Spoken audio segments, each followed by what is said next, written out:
Nah ini bang yang menarik ketika di Bomba Nawulu menceritakan juga sosok Wakaka, kemudian di Wabula menceritakan juga sosok Wakaka. Betapa hebatnya ini sosok Wakaka ini Pak. Iya, Wakaka memang tokoh yang hebat.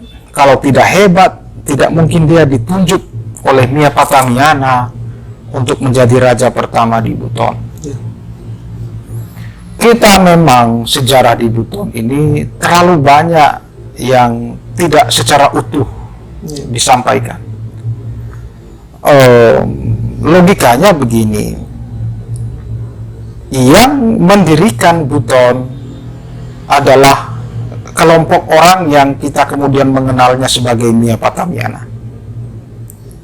Mia Patamiana itu lokomotif paling di depannya seorang yang bernama Sipanjonga.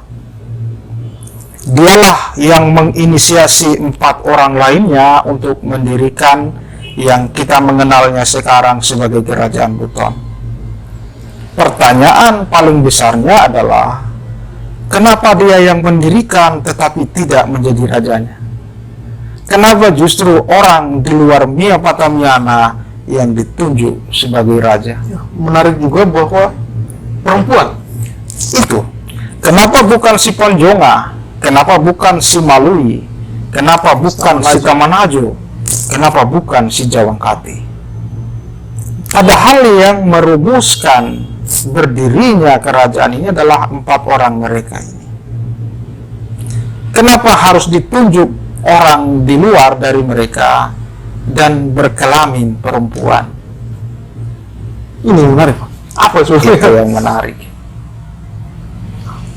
Ada persoalan dari manuskrip kita di Buton yang selalu menghindari bicara seteru. Kita di Buton terlalu sering dan terlalu biasa hanya berbicara kebaikan-kebaikan.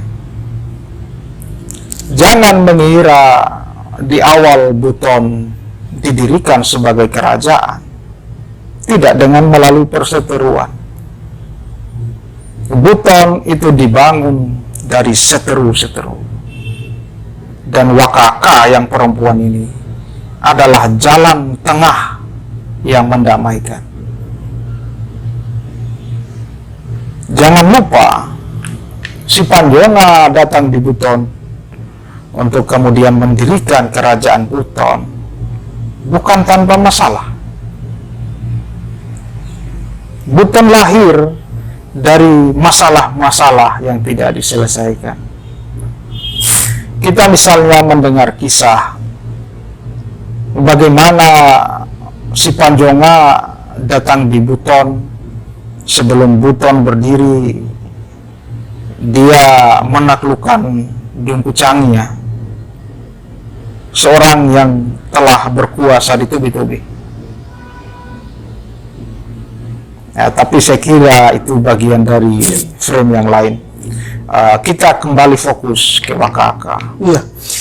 Sementara bang, yang saya lihat bahwa Wakaka ini raja pertama di Buton, seorang wanita yang sangat menarik jika kita lihat dari jauh betapa hebatnya ini sosok wanita ini.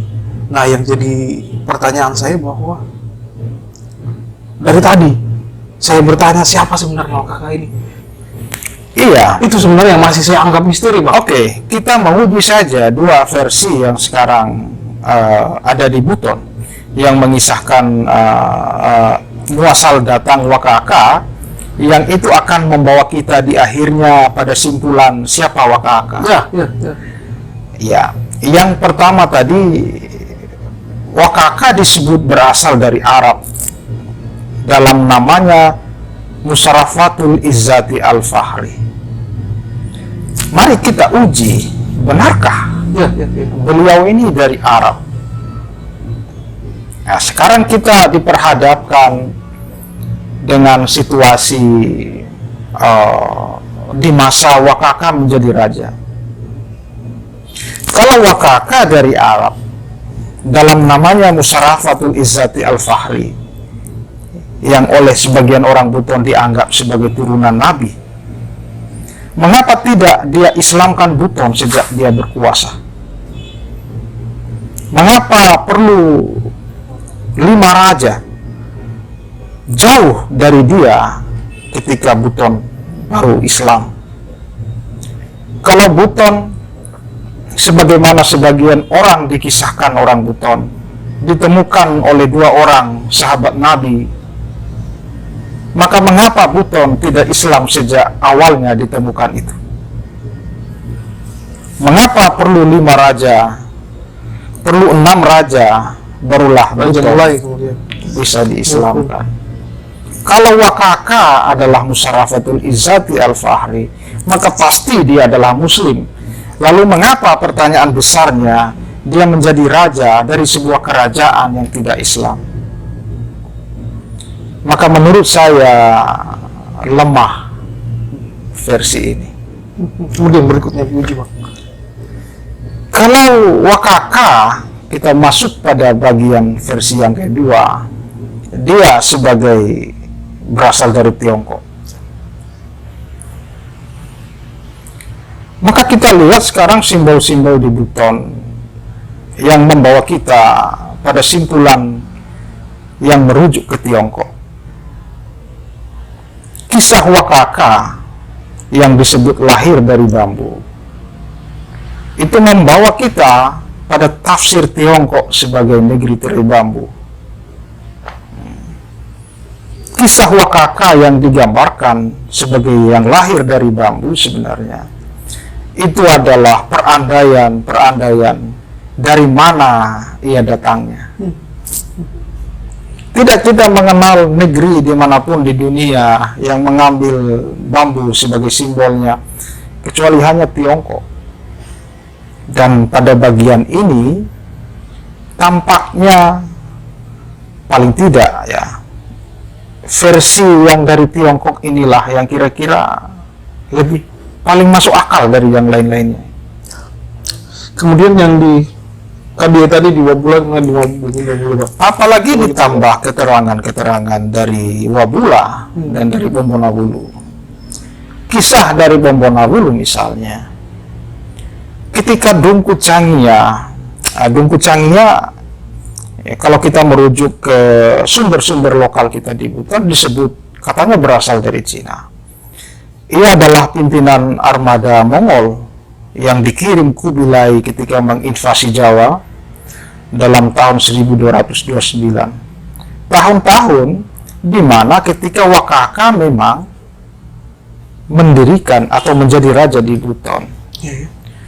Tahun 1229 Mongol menginvasi Jawa dan kemudian pada sebuah intrik mereka berhasil diusir oleh yang namanya Wijaya, Raden Wijaya, dalam sebuah intrik politik yang sebelumnya bersekutu untuk menyerang Jayakatwang, dan setelah Jayakatwang ditaklukkan, maka kemudian Wijaya berbalik membunuhi pasukan Mongol yang sebelumnya bersamanya.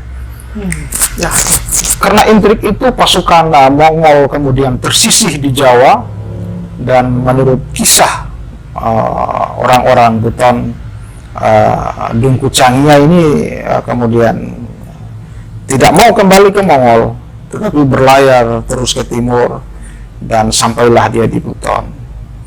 Dalam armada Dungku Changia itu terdapatlah yang kemudian disebut Wakaka. Jadi Wakaka ini juga sebenarnya bukan sebenarnya namanya.